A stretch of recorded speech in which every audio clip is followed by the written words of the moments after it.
Toc, toc.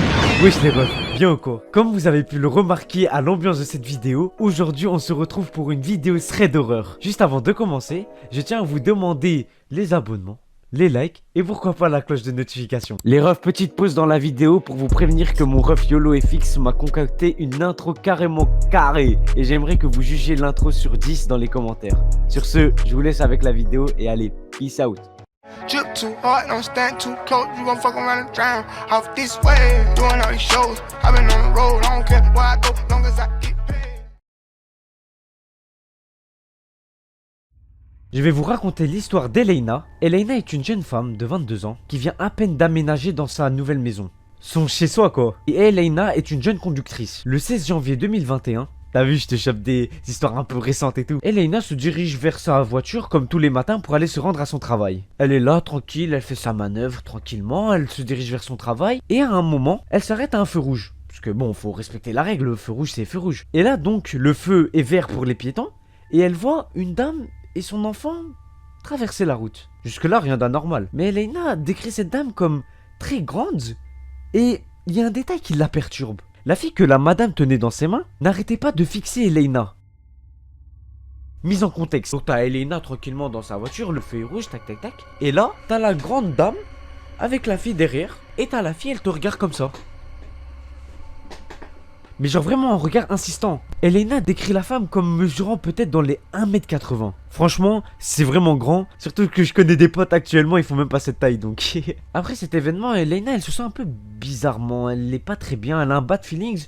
Mais elle passe à autre chose, elle reprend sa route, elle va faire sa journée de travail. Tout va bien et voilà. Après sa fameuse journée de travail, elle rentre chez elle. Tout se passe bien, il n'y a rien, aucun problème. Bon, 2 semaines se sont écoulées après ce fameux événement. Et là commencent les choses un peu bizarres. Donc comme je vous l'ai dit plus tôt, Elena tous les jours de la semaine, comme quand on va à l'école, ben elle doit se rendre au travail. Ce matin-là, elle se dirigea comme tous les matins vers sa voiture. Et là, lorsqu'elle se dirige vers sa voiture, elle remarque que la dame du feu rouge, était juste au trottoir d'en face. Mais là, vous allez me dire, Isma, c'est rien, elle a juste revu quelqu'un qu'elle a vu auparavant, y a rien de grave.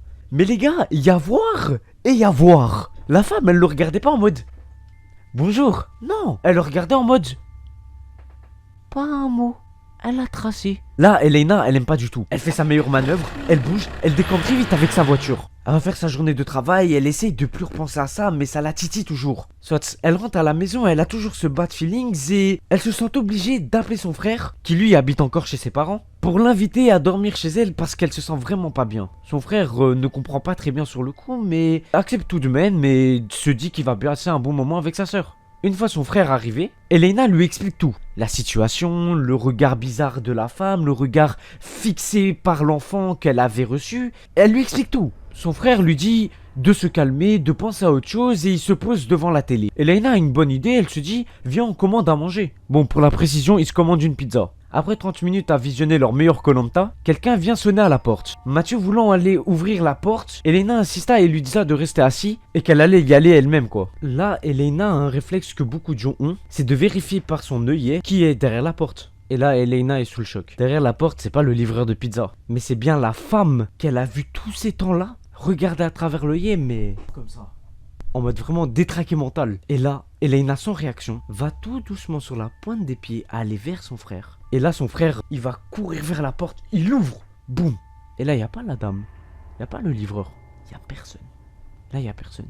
Elena elle comprend pas et elle va courir vers la fenêtre, elle va ouvrir le rideau, voir si elle voit peut-être la dame en train de s'enfuir. Et là elle voit quoi? La petite fille qui l'a fixée le jour du trottoir, entourée de plein de voitures de police. Elena elle comprend pas. Elle court en bas, elle descend tous les étages de son appartement. Elle descend, elle descend, elle descend, elle descend. Elle va voir la police et elle va lui demander qu'est-ce qui se passe. La police va donc lui répondre qu'en fait la femme assez grande d'1m80 était une kidnappeuse. Et en fait la fille qu'on voyait là était l'une de ces filles qui a été kidnappée. Du coup Elena on déduit que le jour du feu rouge avec le feu vert pour les piétons, ben la fille en fixant Elena, elle demandait de l'aide. Et du coup, elle se posa dans un premier temps la question de pourquoi la femme d'environ 1m80 aurait voulu autant de mal à Elena, pourquoi elle l'aurait suivie. Et là, la police lui expliqua que certainement, elle venait essayer de peut-être voler des choses, voler des ressources, prendre quelques matériels ou peut-être prendre le logement tout simplement. Et donc là, Elena a pris un gros coup de pression. Et à la suite de cet événement, des voitures de police patrouillaient très souvent dans les alentours de sa maison.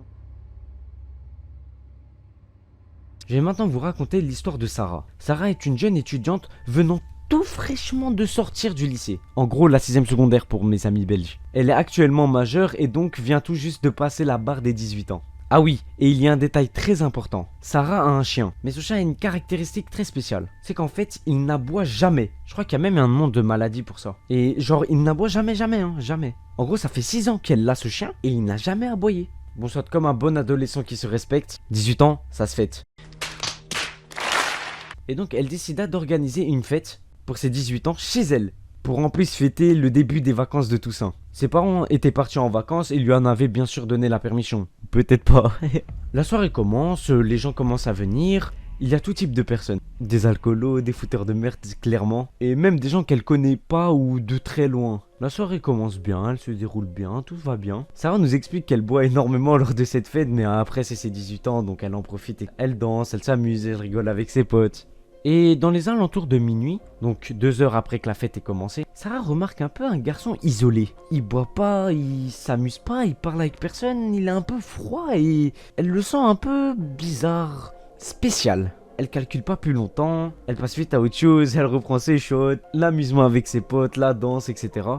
Et passe très vite à autre chose. Il faut savoir que la maison de Sarah possède un petit jardin dans lequel elle avait laissé son chien enfermé dehors. Pas très cool ça, Sarah, car vous en doutez bien que les parents ne l'ont pas pris avec pendant leurs vacances et que Sarah ne voulait pas laisser le chien se balader ou faire n'importe quoi lors de sa fête. Donc vers les minutes 30 etc, elle entend son chien un peu taper à la porte pour vouloir rentrer tout simplement. Mais elle laisse tomber, elle laisse ça comme ça et n'en prête pas plus attention. Comme quoi l'alcool ça rend vachement con. Dans les alentours de 2 h du matin, Sarah va calmer tout doucement la fête et dire gentiment aux gens de quitter l'établissement parce qu'elle aimerait bien dormir et que la soirée est finie. Lorsque tout le monde est sorti, elle se dirige vers son jardin pour aller donc ouvrir la porte à son chien. Mais là, elle voit quelque chose de bizarre, elle voit que la porte du jardin est déjà ouverte. Elle se dit, mais il a certainement dû glisser un peu la porte et réussir à se faufiler. Du coup, elle se dit où il est. Et là, elle voit son chien juste derrière. Ah, tu t'attendais à un truc de fou, hein. Donc elle se casse pas plus la tête que ça et se dirige vers sa chambre pour aller faire sa meilleure sieste. Mais Sarah a repris un peu conscience depuis la fin de la soirée, car j'imagine que le taux d'alcool dans son sang a dû un peu se dissoudre et se calmer. Elle remarqua que son chien avait l'air très frustré, très énervé et sur les gardes, et qu'il n'arrêtait pas de le suivre. Sarah nous explique que son chien, quand il le suit, c'est vraiment très rare parce que il a son petit bac là pour dormir au rez-de-chaussée et qu'il se dirige très rarement vers les chambres. Sarah ressent un petit bad mood, mais elle va quand même se diriger vers sa porte. Mais par précaution, elle va fermer sa porte à clé et fermer les volets. À partir de ce moment-là, Sarah essaye pertinemment de dormir. Elle est fatiguée, mais elle n'arrive pas à trouver sommeil. Et plus le temps passe, puis elle remarque que son chien s'approche de la porte tout en étant super frustré, super énervé. Il est sur les nerfs le chien. Et à un moment, elle entend des sortes de petits pas venant du couloir de l'étage. Là, Sarah n'est pas bien. Mais elle relativise assez facilement en se disant que ça doit certainement être une souris ou quelque chose d'autre car c'était assez fréquent dans sa maison. C'est un peu naïf mais elle se dit que le taux de probabilité que ça soit une intrusion ce serait se faire des films et que ça arrive que dans les films d'horreur les plus abusés. Mais ne serait-ce que 2 secondes juste après, elle se rappela qu'elle n'avait pas fermé la porte du jardin. Et là les gars, Sarah elle est pas bien. Et comme par hasard, au moment où elle se dit ça, elle entend un bruit de verre se casser. Sur l'instant, elle prend son courage à 2 mains et fonce ouvrir la porte pour sortir avec son chien. Bon, bien évidemment, elle fait passer son chien en premier. Et là, elle remarque des bouts de verre au sol et la vitre du couloir de l'étage pété. Elle comprend instantanément qu'il y a eu intrusion et que l'intrus est en train de s'enfuir. Elle va donc, un peu comme Elena dans l'autre histoire, et ouvrir les rideaux pour voir si l'intrus ne s'enfuit pas. Et là, elle voit un homme qu'elle décrira comme maigre et de taille moyenne, en train de courir et se dirigeant vers la route de gauche. Là, Sarah a un très bon réflexe, c'est qu'elle dégaine instantanément son téléphone, elle appelle la police et leur signale la destination de l'intrus. 5 minutes après, je pense qu'elle habite pas loin d'une gendarmerie, la police fait les alentours de tous les bâtiments. Et après une bonne demi-heure de recherche, ils ont retrouvé l'individu, jambes blessées, à moitié cassées, dans une petite ruelle assez bien cachée. La police contacte immédiatement Sarah et Sarah se rend sur les lieux. Une fois arrivée sur les lieux, Sarah est extrêmement surprise car l'intrus qui se trouvait devant elle était bel et bien le garçon sur qui elle avait un bad feelings lors de sa soirée. La police procède à une fouille et à un contrôle d'identité et dans les poches intérieures de l'intrus se trouvent des dizaines de bijoux appartenant à la mère de Sarah. Et sur la carte d'identité, le policier reconnaît immédiatement le nom de l'individu. Et en fait, cet individu était déjà recherché pour cambriolage à multiples reprises. Et donc Sarah comprit que il s'était introduit dans sa fête et en a profité pour voler des bijoux ou affaires personnelles de sa famille. Sarah nous explique que le soir même, elle n'a pas réussi à dormir, je pense que ça aurait été le cas pour tout le monde, et que son chat était tellement crevé après toute cette histoire et toutes ces émotions qu'il s'endorma instantanément. Bon voilà, c'était ça la deuxième histoire, et je pense qu'après cette histoire, on va tous acheter un chien. Je sais pas c'était quoi la race de son chien, mais ça devait être un bon berger allemand ou un pitbull pour avoir des rojones comme ça. Hein. Non, plus sérieusement, les refs, faites attention à vous. Même si là, ce n'est que des histoires avec quelques faits réels, faites quand même gaffe et déconnez pas. Comme j'allais pas vous laisser dans cette ambiance de peur pour cette outro de cette vidéo. Et ouais mon pote. Sinon les refs, je voulais vous remercier pour quelque chose qui me tient très à cœur. C'est là le cœur. Je vous laisse observer ces chiffres. En effet les gars, on est presque 100 sur ma chaîne YouTube, quasiment 200 follow sur ma chaîne Twitch, Isma2K4, et pratiquement 400 sur mon Insta. Je voulais vraiment vous remercier, car vous me permettez de continuer et ça me fait vraiment trop plaisir. Cependant, j'ai un petit défi pour vous. J'aimerais qu'on remplace ces pratiquement par des G. Et donc j'aimerais vous demander d'aller me follow sur Insta, Twitch, YouTube. Et faites-vous plaisir. Ça me donnerait vraiment de la force, c'est gratuit et ça fait plaisir. Et pour ceux qui n'ont pas vu la vidéo Insta, je vous affiche les différents défis que je suis obligé de faire lors de mes lives en direct et qui donc pourraient vous encourager à aller venir sur mes différents lives et pourquoi pas de vous follow. Sur ce les refs, je vous dis à bientôt pour une nouvelle vidéo ou un nouveau live. Et n'hésitez pas à me suivre sur Insta pour être au courant de chaque sortie de vidéo ou annonce de live. C'est là où tout se passe. Sur ce les refs, je vous dis à plus et allez, peace out!